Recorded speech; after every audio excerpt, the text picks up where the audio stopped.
Мындан бир канча убакыт мурда Жылдыз Иманкулова эжебиз жалгыз бой энемин деп кичүү кызынын майып болуп калганын айтып, биздин фондко жардам сурап кайрылган. Бактылуу күндөрдү Кудай белек кылып берет. Бирөөгө жакшылык кылсаңар кайра силерге кайтып келет деп айткан сөзү эсиме түштү. Жылдыз эже алыскы Ат башы районунун Кара Суу айылында жашаарын жана жашоо шартын айтып бизди чакырды. Биз азыр жолдо эженин абалын жана анын кызы Айперинин жагдайын билели деп Бишкектен Нарынды көздөй жөнөдүк. Биз 6 саат убакыт аралыгында күбөгүн убакыттарда кирип бардык.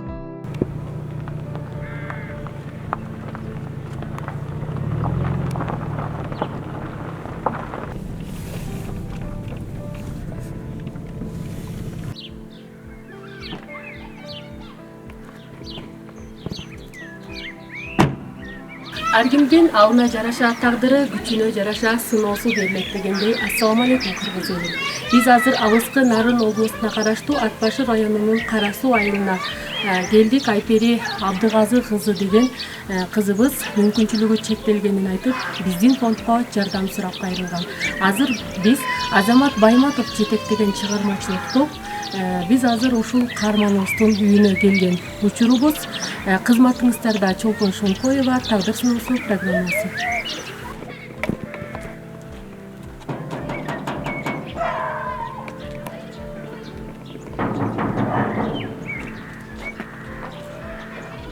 Эже биз кайрымдуу болуп фонддон келдик.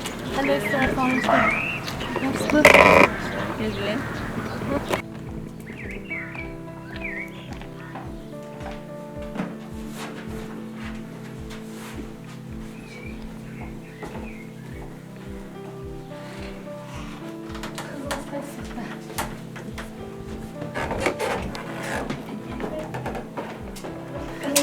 Айпери жакшыбы?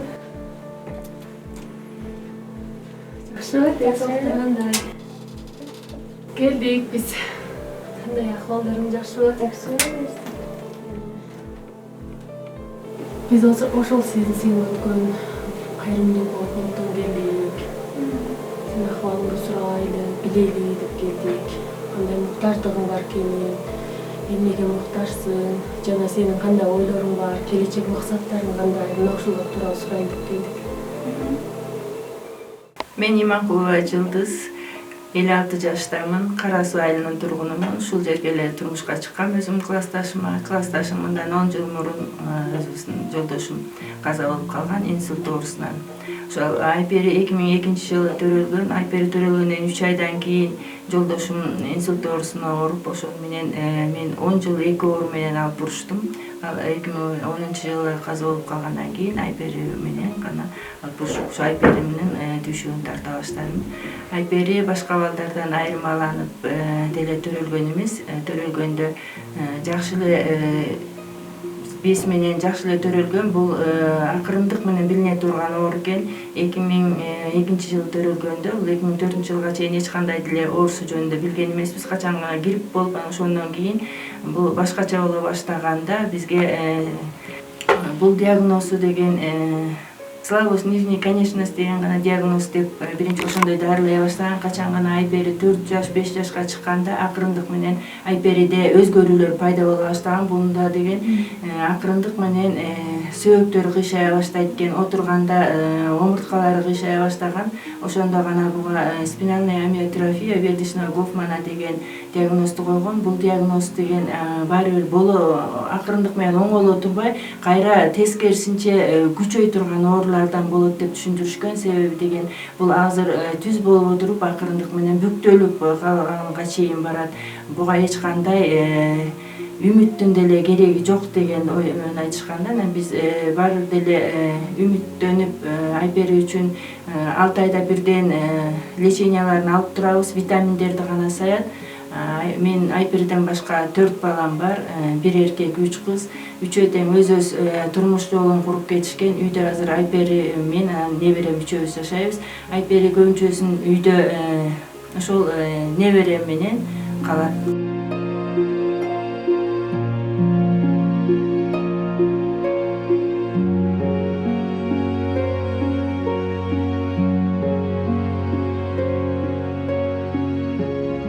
Больницага баргандан кийин эле дарса күчтүү дары салышыптыр. Инфекция деп элечи анан. Ошол кезде эле мен өзүмдүн алымды жоготуп ошол дарыдан кийин мен өзүм таштап салыптырмын, баягыдай турбай, кыймылдабайчы, отуруп эле калыптырмын. Анан ошондон кийин ушинтип калдым. 5 жашымда үйдөн менен 3 жаш чоң курбум бар болчу.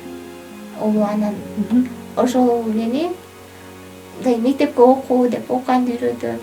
5 жашымда эле уже тамга таанытып, окутуп, күндө сабактан эртең менен сабакка барат, 3 класс болчу да. Түштө кайра келип, мени как положено 6 саат окутуп, бүт тамгалап, математикадан өзү, жогору тилден өзүн тапшырмаларын келип, эмне болсо ошонун баарын мага аткартып, ошентип атып.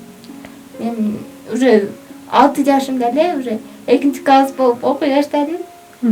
Тездик менен анан ошентип окуп, ойноп, башка балдардай мындай өзүмдү кандай десем, эмнегедир башка балдардан кем эч качан сездирмесмин да. Коляскада отурсам дагы, ой алгыган мен деле кыла алам деп, алар ойносо мен деле ойнойм деп, ушундай менде чек деген жок болчу. Азыр деле өзүмдү эч нерседен чектебейм.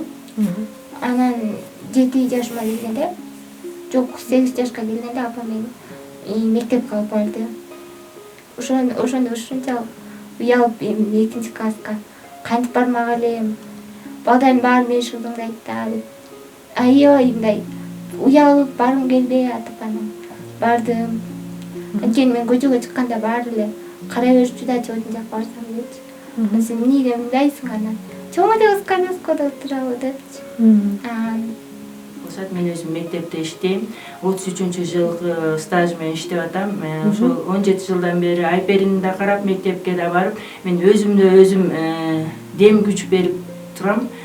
Себеби оору баккан адам менен жөнөкөй адамды салыштырууга болбойт. Бир гана нерсеге чектелбестен өзүмдүн билимимди, ошол астыма койгон максатымды андан ары өркүндөтүш үчүн балдарга да өзүмдүн тажрыйбамды, билимимди бергенге аракет кылам. Анан сырткары үйгө келип айперини дагы үйдөн окуу программасы боюнча үйдөн окутам.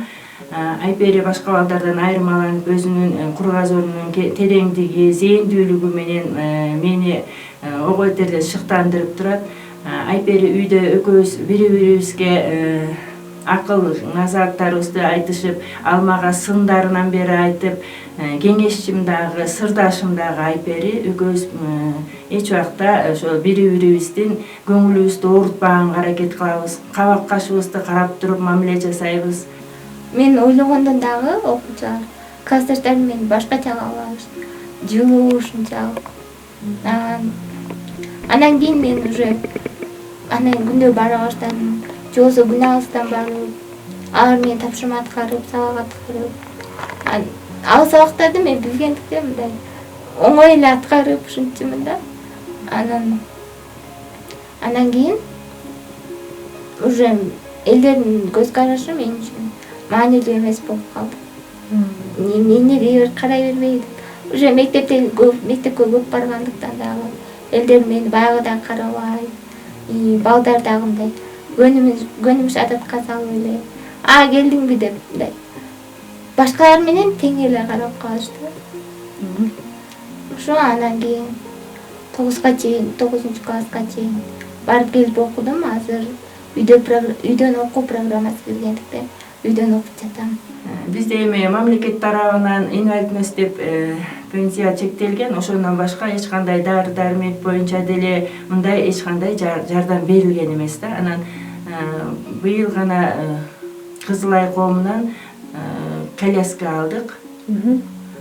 Себеби ошо январь айында Кызылай коомунан балдар келишип, эмне жардам керек деп ошондо келгенде, анан Айперин ушундай пультовой коляскага жетсем деген тилеги бар десем, анан ошол Бишкектен Иманкулов деген бала келген. Ошол бала анан 1 айдын тегерегинде ошо өзү жүрө турган пультовой коляска алып келип берди.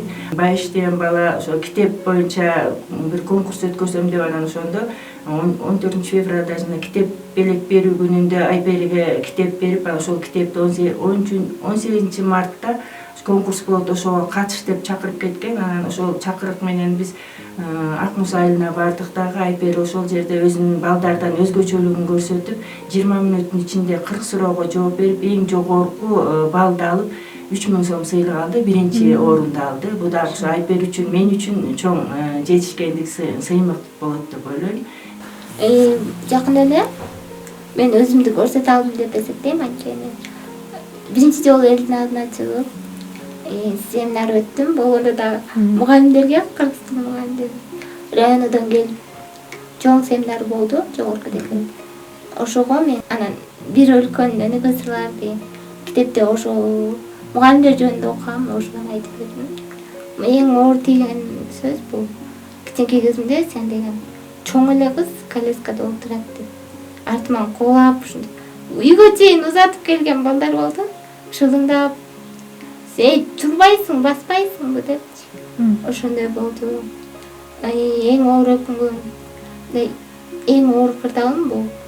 Мен ошо кийин эле буттарым койшой баштады да. Анан туфлим бар болчу.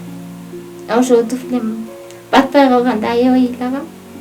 Мен ушинтип каламбы депчи. Мен чоң жоготтум, бул атам болду. Атамды жоготкондо мындай жанымдагы курбумду жоготкондой болдум. Анткени атам да инсульт оорусу менен ооручу. Анан дайыма үйдөгүлөр жумушка кеткенде атам экөөбүз калчубуз. Бирок канчалык оор кырдаалда турбасын, ал өзүнүн келечек максатын айтып, сыноого оңой эле сынбай, өзүнүн эриктүү, сабырдуулук менен бардык сыноону жеңсе болоорун, даанышман сөздөрдү айтып жатканда таң кала акылдуу экендигине баа берип, ар бир сөзүн талдап угуп олтурдук. Бизде 6 саны аман инсандар бирөөгө жардам бермек тургай алсам жесем деген замандын доорун сүрүп жаткандар канча? Айпери элди ойготсом, дем күч берип жок дегенде сөзүм менен пайда берсем, келечекте психолог, мотиватор болсом деп демөөрчү издеп жаткан учур экен. Негизи менин кыялым психолог, мотиватор болгум келет. Бул үчүн мен чоң окуу жайга окушум келет. Психолог болушум керек, психолог окуу жайдын мотиваторлордон сабак алышым керек. Анан ушул максаттарыма тоскоол болгон бир нерсе бул шаарда мүмкүнчүлүгүбүз жок. Ал жерден жашай турчу жер керек биринчиденчи. Ошол маселе мени козгойт. Айылда жүрүп, мисалы мен 11 бүткөндөн кийин эмне кылам? Ошол нерсе мени ойлондурат да. Элдер бар да. 6 саны аман элдер бар. Алар үйдө отуруп кичине эле жери ооруп калган адамдар бар. Ошолор мисалы ооруп атат деп жатып алышат да. Ооруп атпаймын мен турчу депчи. Иштеш керек да, наоборотчу. Оорубаш үчүн адам деген ар дайым кыймылдап туруш керек деп ойлойм. Анан ошолорго мисалы мынакей монтип иштесе болот деп өзүмдү көрсөтүп, мен деле мындай материалдык жардам бере албасам да, моралдык жактан адамдарга руханий жеткизип, сөзүмдү жеткизип ошол элдерге жардамын көрсөтсөм дейм. Каарманыбыздын өзгөчө аракетчилдиги жүздөгөн китептерди окуурун, колунан бисер, шуру, гүл, саймаларды жана башка ар түрдүү буюмдарды жасап бош олтурбай апасына жөлөк болоорун апасы Жылдыз эже айтып берди. Колунан эмне келсе ошону аткарууга аракет кылат да, сайма дейт, сайма саят, кээде түймө түйөм дейт, түймө түйөт. Шурулардан, бисерлерден бир нерсе жасаганга аракет кылат. Эптеп бош отурбай өзүн өзү алаксытып бир нерсени жасап, анан ошондон өзү рахат алат болуш керек деп ойлойм да. Анан бул үйдө мен Айперинин башка балдардан кем болбосун деп ошол башка балдарда бар нерсени Айпериге алып бергенге аракет кылам. Анан көбүнчөсүн бул компьютерге менин жардамым менен отурат, анан компьютерде отура албагандыктан бул ошо азыркы мезгилде мага ноутбук болсо жакшы болот эле, отуруп алып иштей берет элем деген ойду айтып атат да. Анан Айпери өзүнүн астына көп максаттарды коет. Мен да ошол балдар менен аралашып, мен деле окусам, мына 17-ге чыкты, эми балдардын классташтарым окууга кеткенде мен эмне кылам деген өзүнө суроо берет да. Анан мен деле ошо шаар жергесине барып окусам болот эле деп мага кеңешин айтат да. Ушу биз деле барып квартирабызда эле жашабайлыбы деп. Анан бирок квартирага жашаганда шарты бар квартирага жашаш керек да. Шарты бар квартирага биздин чөнтөгүбүз туура келбейт. Анан ошол жагынан мен ойлойм, эгерде Айперини көрүп, ошол Айперинин оорусун көргөндөн кийин, Айперинин кыялдануусун уккандан кийин ошол Айпериге кичине болсо да демөөрчүлүк кылам дегендер болсо, ошол Айпериге үй жагынан жардам берсе чоң сооп болот эле деп ойлойм. Буюмду оңдоп түздөп өзүң каалагандай жасап аласың. Ал эми Кудайдын жаратканын жасаганга даарманың да жетпейт. Айтайын дегеним, ушундай акылды берип, бир жериң кем болуп көрүнүп турганы абдан чоң кайгыда. Бирок ошону да билгизбестен, өзүнө бекем болуп, Кудайга нааразы эмесмин деген сөздөрдү айтып турган бүгүнкү каарманыбыз дала инсандарга сабак болоор деген үмүттө турабыз. Кайрымдуу бол коомдук кайрымдуулук фонду жана аны жетектеген Азамат Байматов көптөгөн бүгүнкү каарманыбызга окшогон мүмкүнчүлүгү чектелген инсандарыбызга жардам берип келүүдө. Кудай буйруса, алдыда дагы да муктаждарга жардамын аябай элибизге кызмат кыла бермекчи. Тагдырда кандай оор жагдайлар болбосун чыдамдуулук менен жеңип жана эл жерине дем күч берип, мыкты мотиватор болом деген Айпери сымал чыгаан кыздарыбыздын көп болушун тилейли. Ал эми кызматыңыздарда чолкошо койбо болдум. Тагдыр сыноосу программасы. Урматтуу теле көрүүчүлөр, Айперинин жагдайын көрдүңүздөр. Мына ушул Айпериге дем күч берип жана дагы материалдык жактан жардам берем деген демөөрчүлөрдү төмөндөгү номерде күтөбүз. Ал эми каарман болууну каалаган таланттуу, мүмкүнчүлүгү чектелген инсандарыбыз болсо 0707 33 56 40 номеринде байланышка чыгыңыздарды суранабыз.